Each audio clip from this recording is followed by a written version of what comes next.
안녕하세요.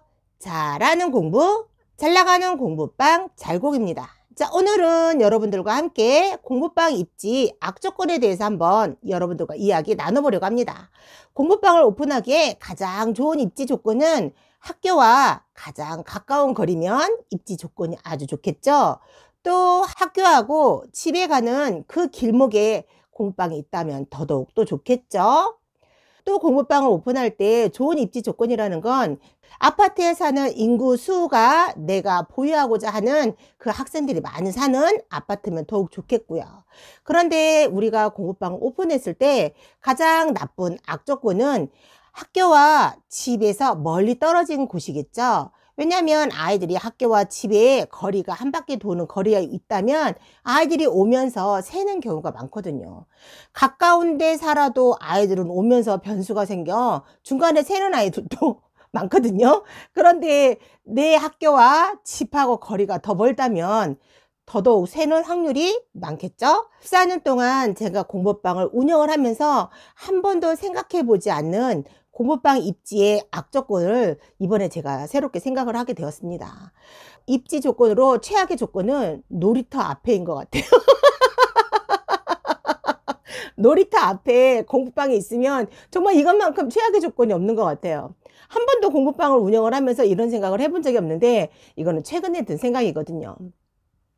내 공부방의 주요 대상이 유치부나 초등학교 저학년이라면 더더욱 놀이터 앞에는 악조건인 것 같아요. 한 번도 저는 이런 사례가 없었거든요. 그런데 최근에 저희 공부방에 이런 일이 있었어요. 어떤 일이 있었냐면 그 아이가 초등학교 6학년이에요. 저한테 온 지 한 1년 정도 됐거든요. 그런데 한 번도 영어학원을 다닌 적도 없고 영어를 한 번도 접해본 적도 없고 공부라는 거를 한 번도 해본 적이 없고 공부를 하려고 내가 꾸준히 일정 기간 앉아서 공부하거나 공부 습관이 전혀 잡혀져 있지 않고 그래 이제 6학년이니까 공부를 좀 해볼까 하고 공부를 처음 시도해 본 곳이 저희 공부방이었던 거죠. 얼마나 공부가 힘들었겠습니까? 내가 한 번도 공부를 해본 적이 없고 내가 공부를 한번 해보려고 30분 넘게 공부를 해본 적도 없고 영어는커녕 공부하려고 내가 책상에 30분 이상 앉아본 적이 없는 아이가 영어 공부방을 와서 1시간 넘게 앉아서 공부를 하려니 정말 많은 힘들고 이 아이에게 그것만큼 고통이 없었겠죠. 이해가 갑니다. 그런데 이 아이가 저희 공부방에 다닌 지 1년이 됐는데 노는데 너무너무 맛이 든 거예요. 어느 날 갑자기 한 2주 전인가? 한 2주 전의 일인 것 같아요. 이 아이가 갑자기 저한테 수업을 막 하고 있는데 이 아이가 갑자기 저한테 오더니 대뜸하는 말, 선생님 내 친구가 놀이터에서 놀고 있어요. 이러는 거예요. 갑자기 뜬금없이. 그래서 제가 무슨 말이야? 네. 내 친구가 지금 놀이터에서 막 놀고 있어요. 이렇게 얘기하는 거예요. 어떻게 알았어? 그랬더니 공부를 하는데 자꾸 내 친구가 놀이터에서 놀고 있는 소리가 들려요. 어떡하지? 막 이러는 거예요. 그래서 제가 너무 황당한 거예요. 이렇게 나한테 질문하는 애는 14년 만에 한 번도 없었거든요. 14년 동안 한 번도 없었거든요. 황당해서 저도 아이한테 이렇게 얘기했죠. 그래서 어쩌라고? 그랬더니 아니요 그런다고요. 자꾸 공부하는데 친구 목소리가 내 귀에 들려요. 이렇게 얘기를 하더라고요. 그래서 제가 이 아이한테 그래서 지금 공부를 빨리 마무리하고 내보내주라고? 이렇게 얘기를 하니까 아이가 아무 말을 안 하는 거예요. 내심 그러기를 바랬던 모양이죠. 이 아이 너무 순수하지 않나요? 그래서 저는 이 잘공이에게 이렇게 얘기했답니다. 잘공아, 나는 엄마가 아니야. 너한테 그 시간에 공부를 가르치겠다고 일정 소정 금액을 받고 너한테 공부를 가르치는 공부방 선생님이지 너를 양육하는 엄마가 아니야. 공부를 하고 있다가 엄마한테 그런 말을 했을 때 엄마는 통하겠지. 그래 놀다 와. 그럼 갔다 와서 하자라고 통하겠지만 나는 엄마가 아니고 여기는 집이 아니기 때문에 네가 그런 말을 할지라도 내가 너를 지금 보내줄 수가 없어. 네가 집중해서 할 일을 빨리 끝내면 최대한 내가 너를 빨리 보내주도록 나도 노력해 볼게 라고 이제 얘기를 하고 수업을 하는데 이 아이의 뒷모습이 너무 웃긴 거예요. 아, 정말 빵 터져서 웃을 수도 없고. 그래서 이제 이 아이를 10개를 집중해서 해야 할 문제를 8개만 완수를 했으면 제가 그냥 내보내 줬거든요. 그래, 잘공아, 이제 다 끝났으니까 여기까지만 해도 돼. 이제 가서 놀아도 돼. 하고 이제 제가 아이를 내보냈거든요. 그런데 이 아이가 나가가지고 놀이터로 가면서 하고 놀이터를 가는 거예요. 그런데 그 소리가 엄청 우렁차서 그 소리가 저희 공부방까지 너무 크게 선명하게 들린 거예요. 공부방에 남아있던 아이들 빵 터져서 웃은 거예요. 다행히 그 아이가 놀이터를 나가면서 이야 누구야 하고 소리치고 갔을 때 다행스럽게 그 시간대는 초등학교 6학년 아이들과 중학생들이 있었기 때문에 마음의 변동이 없고 요동이 없었지만, 만약에 내가 초등학교 저학년이나 유치부를 가르쳤다라면 이 아이가 놀이터를 가면서 이야 누구야 하고 뛰어가거나, 놀이터에서 나의 가장 친한 친구가 놀이터에서 놀고 있는 목소리가 막 들린다면 이 유혹을 물리치기가 참 쉽지 않았을 것 같아요.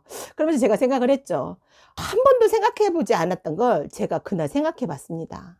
아, 공부방이 바로 놀이터 앞에 1층에 있었다면 이 또한 입지 조건이 악조건이겠다. 밖에서 들리는 내 친구의 목소리, 밖에서 신나게 노는 아이들의 목소리를 듣고 초등학교 저학년의 아이들이라면 얼마나 집중하며 공부방에서 공부를 할 수 있었을까. 설사 공부방에서 공부를 하고 있던 아이가 마음의 요동이 좀 많이 생기지 않았을까라는 생각이 들더라고요.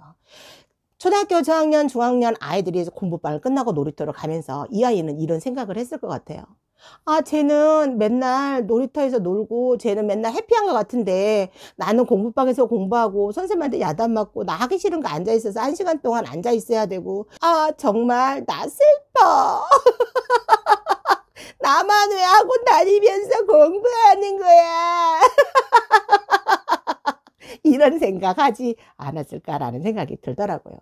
그러고 나서 생각해 보니까 예전에 저희 공부방에 다녔던 초등학교 저학년, 그 아이가 초등학교 2학년 때인가 1학년 때인가 그 아이의 집이 바로 놀이터 앞이었거든요. 엎어지면 코 닿을 때 놀이터고, 이렇게 베란다 문만 열면 바로 놀이터라고 보이는 곳이었거든요. 이 잘공이는 집에서 저희 공부방까지 오는 길을 목에 놀이터가 있어서 항상 그 유혹을 뿌리치지 못하고 항상 마음의 요동이 있었던 것 같아요. 지금 생각해 보면.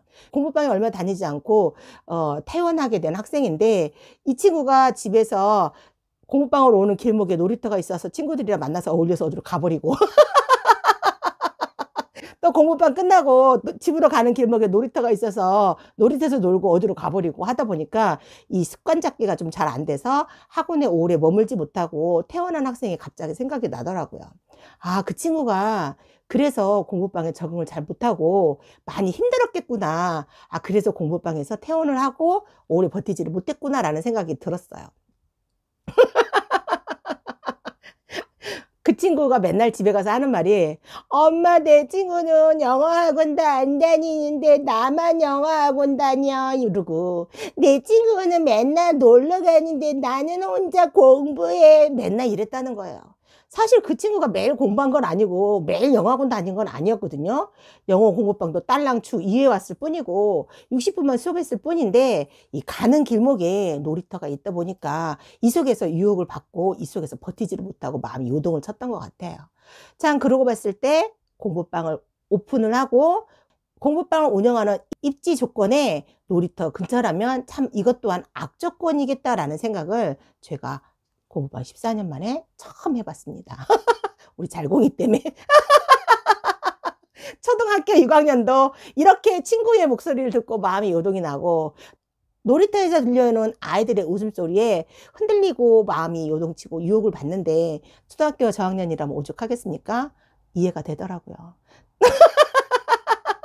여러분들께서 공부방을 오픈하시겠다라고 생각을 하시거나, 또는 내가 초등학교 저학년인데 이사를 가겠다고 했을 때 최대한 놀이터에서 멀리 떨어지는 게 참 좋을 것 같습니다. 오늘 웃기기도 하고 당황스럽기도 한 오늘의 저의 에피소드를 여러분들과 함께 공유해 보았습니다. 오늘 또 아이들과 함께 성장하시고 함께 발전하시는 여러분들과 제가 되기를 간절히 기원하고, 공부방에 있는 모든 아이들에게 긍정의 에너지 나눠줄 수 있는 화이팅 해치면서 영상 마무리해 보도록 하겠습니다. 오늘도 화이팅!